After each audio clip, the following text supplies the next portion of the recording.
ଯେତେବେଳେ ମାଗିଛି ତମେ ମତେ ସବୁ ଆଣି ଦେଇଛ, ହେଲେ ଭାଇ ଆଜି ତମକୁ ଆଉ କିଛି ମାଗୁନି। ଅବଶ୍ୟ ରିପିଟ କରା ଚିଣ୍ଡା ଚପଲ ହଳକ ମାଗୁଛି। ସେଦିନ ବନବାସରେ ଥିଲାବେଳେ ରାମଚନ୍ଦ୍ର ଭରତ ତାଙ୍କ ଠାରୁ କଠ ହଳକ ମାଗି ନେଇ ଆସିଥିଲେ।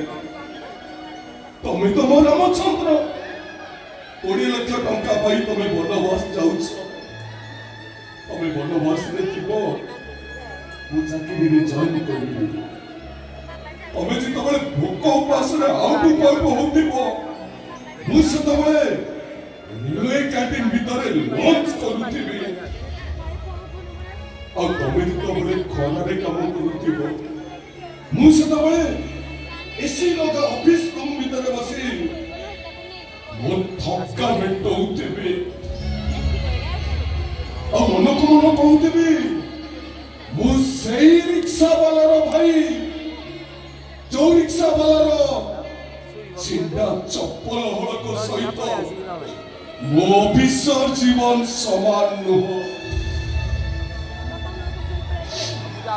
ଭାଇ ତମ ସହିତ ପୁଣି କେବେ ଦେଖା ହବ ମୁଁ ଚାହିଁନି, କିନ୍ତୁ ତମେ ଗଲାବେଳେ ସେଦିନ ଭରତ ରାମଚନ୍ଦ୍ରଙ୍କ ଠାରୁ କଠୋର ହଳକ ମାଗି ନେଲା ପରେ ମୁଁ ତମକୁ ଆଜି ଚପଲ ହଳକ ମାଗୁଛି। ସେ ଚପଲ ହଳକ ମୋ ପାଖରେ ଥିଲେ ମତେ ଲାଗିବ ମୋ ଭାଇ ମୋ ପାଖରେ ଅଛି। ଆଉ ମୁଁ ଯେତେବେଳେ ସେ ଚପଲ ହଳକୁ ମୁଣ୍ଡିଆ ମାରୁଥିବି, ମତେ ଲାଗିବ ମୁଁ ମୋ ବଡ ଭାଇକି ମୁଣ୍ଡିଆ ମାରୁଛି। ଚକରି ଚକରି